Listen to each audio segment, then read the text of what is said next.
महत्त्वाची बातमी आहे। छत्रपती संभाजीनगरमध्ये उद्योगपतीच्या घरावर पडलेल्या दरोड्यात 5.5 किलो सोनं लुटण्यात आलं होतं। या दरोड्यातील 5 आरोपी अटकेत आहेत आणि एक आरोपी अमोल कोटकर हा एन्काउंटरमध्ये मारला गेलेला आहे। ताब्यात असलेल्या आरोपींकडून केवळ 20 तोळे सोनं जप्त करण्यात आले। त्यांनी सांगितल्यानुसार उर्वरित सोनं हे मयत अमोल कोतकरकडे होतं। वातावरण शांत झाल्यावर या सोन्याची वाटणी होणार होती, पण अमोल कोतकर मारला गेला आणि अमोलनं सोनं कुठं आणि कुणाकडे ठेवलं आहे याची माहिती अद्याप समोर आलेली नाही। त्यामुळे पोलिसांना या सोन्याचा शोध घेण्याकरता मोठी कसरत करावी लागणार आहे। आमचे प्रतिनिधी सिद्धार्थ कोदाम यांच्याशी अधिक बोलूया। सिद्धार्थ, काय अधिक माहिती? सुवर्ण, आता या दरोड्याबद्दलचे सगळे संभ्रम आणि संशय निर्माण झालेले आहेत, कारण मुळात 5.5 किलो सोनं जे काही चोरीला गेले या दरोड्यात, त्याबद्दल पोलिसांच्या मनात शंका आहे की हे 5.5 किलो सोनं खरंच चोरीला गेलंय का।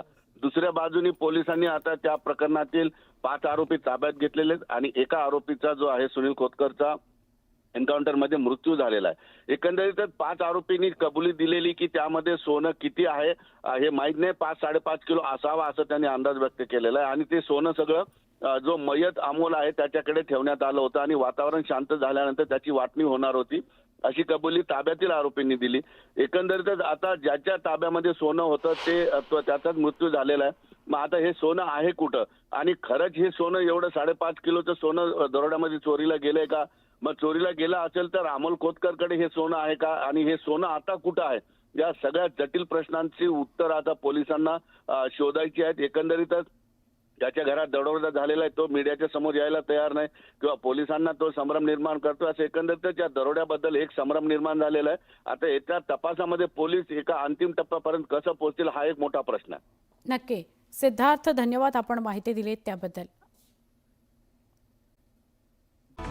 वैष्णवी हगवणे मृत्यू प्रकरणात आता नवनव्या गोष्टी समोर येऊ लागल्या आहेत। अशातच गणेश उत्सवाच्या काळात कसपटे कुटुंबियांकडून हगवणेंच्या कुटुंबियांना चांदीच्या गौरी दिल्या गेल्या याचा व्हिडिओ आता समोर आलेला आहे। सोशल मीडियावर हा व्हिडिओ चांगलाच व्हायरल झालाय। त्यामुळे आता चांदीच्या गौरी या कुणाच्या दबावाखाली, कुठल्या दबावाखाली देण्यात आल्या की कसपटे कुटुंबांना स्वखुशीनं या चांदीच्या गौरी हगवणे कुटुंबांना दिल्या हे बघणं महत्त्वाचं आहे। दरम्यान याशिवाय लग्नात हगवणे कुटुंबाला 51 तोळे सोनं आणि फॉर्च्युनर गाडीही कसपटे कुटुंबानं दिली होती। त्यामुळे आता चांदीच्या गौरी देतानाचा व्हिडिओ समोर आल्यानं सगळ्याच चर्चा पुन्हा एकदा उफाळून आलेल्या आहेत।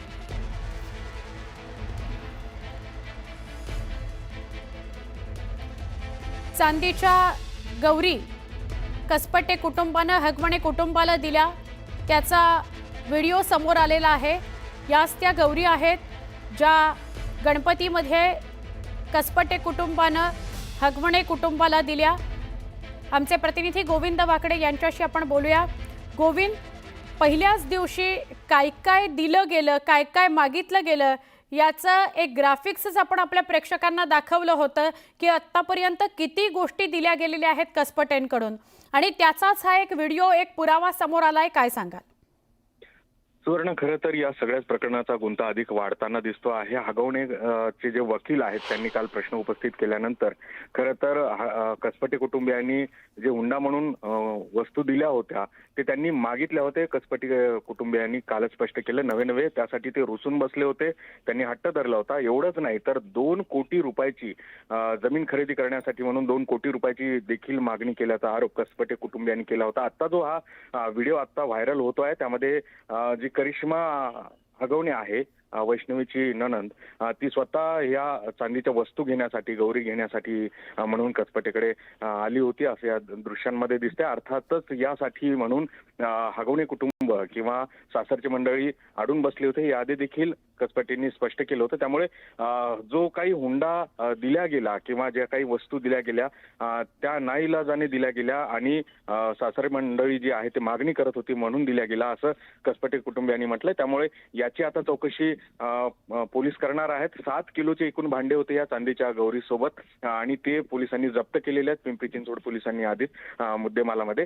त्याचबरोबर जी फॉर्च्युनर होती ती देखील जप्त केली आणि जे 51 तोळे सोनं होतं ते मात्र बँकेमध्ये तारण ठेवलं गेलेलं आहे। सगळ्याच बँक लॉकर जे आहेत ते सीज केले गेले. मात्र एकूणच जर प्रकरण बघितलं तर आता मात्र या सगळ्या प्रकरणाची व्याप्ती वाढताना दिसते. ज्या पद्धतीनं मनोधैर्य कच्ची करण्याचा प्रयत्न हगवणेच्या वकिलाकडनं केला गेलाय का, अशा पद्धतीचे आता सोशल मीडियातून आरोप होत असताना हुंडा दिलाच गेला नाही, स्वखुशीने ह्या सगळ्या वस्तू दिल्या गेल्या होत्या असा युक्तिवाद त्यांनी केला होता. मात्र आता या दृश्यांमध्ये स्पष्ट दिसतंय की हगवणे कुटुंब स्वतः हे गौरी घेण्यासाठी आलं होतं. आता ही काय नक्की कथा नाहीये की एवढ्या वस्तू महागाच्या द्यायच्या, त्यामुळे हे मागितल्या होत्या का याचा आता शोध घेतला जाणार आहे. नक्की सुवर्ण. धन्यवाद माहिती दिल्याबद्दल.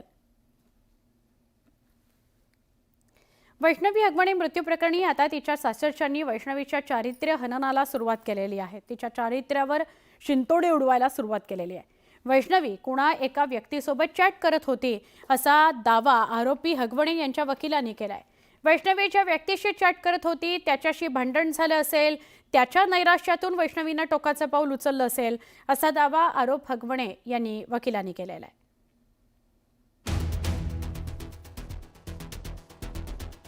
वैष्णवीनं सासरच्या जाचाला कंटाळून आत्महत्या केली, पण आता तिच्या मृत्यूनंतर सासरच्यांनी तिची बदनामी सुरू केली आहे.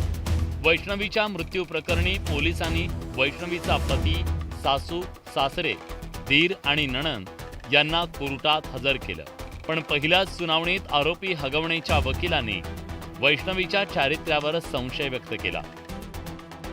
तपासात कुठलीही प्रगती नाही. आरोपीचे मोबाईल जप्त करायचे, मोबाईलमध्ये काही शूटिंग असण्याची शक्यता आहे. एक आरोपी निलेश चव्हाण फरार आहे. या 5 जणांचे कॉल रेकॉर्ड तपासायचे. सोनं गहाण ठेवलं, त्याचे पैसे कुठे गेले, मोबाईलमध्ये अनेक चाट असण्याची शक्यता आहे असा युक्तिवाद सरकारी वकिलांनी केला. पोलीस त्यांचा योग्य पद्धतीने तपास करतायत. पोलीस त्याचा तपास करून निर्णय घेतील. आणि ते जे आरोप करतायत ह्यात काही तथ्य नाही आहे. हे आता आमच्या मुलीवरती जे शिंतोडे उडवतात याचा मी जाहीर निषेध करतो या फॅमिलीचा. हे योग्य नाही आहे. मुलगी गेली त्याचं दुःख मोठं आहे आमच्यावरती, पण स्वतःला वाचवण्यासाठी आमच्या मुलीवरती आरोप करतात हे योग्य नाही. सरकारी वकिलांच्या युक्तिवादानंतर आरोपी हगवणेच्या वकिलांनी युक्तिवाद करताना वैष्णवीच्या चारित्र्यावर बोट ठेवलं. वैष्णवीनं यापूर्वीही आत्महत्या करण्याचा प्रयत्न केला होता. ज्या माणसासोबत ती चॅट करत होती त्यानं नकार दिला असेल म्हणून ती नैराश्यात असेल. वैष्णवी चॅट करत असलेल्या व्यक्तीचा जबाब का घेतला नाही?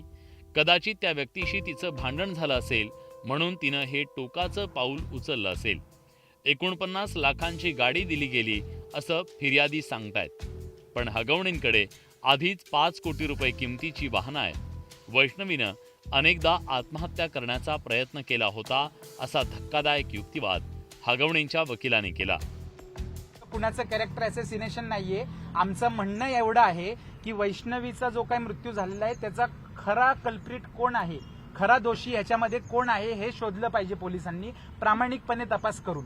ही आमच्या युक्तिवादाची बाजू आहे. चॅटिंग करत होती त्याच्यामुळे तिच्या कॅरेक्टरबद्दल आम्ही काय वाईट बोललेलं नाहीये. त्या व्यक्ती ज्याच्याबरोबर ती काय चॅटिंग करत होती त्या चॅटिंगमधनं काही वाद निर्माण झाला का?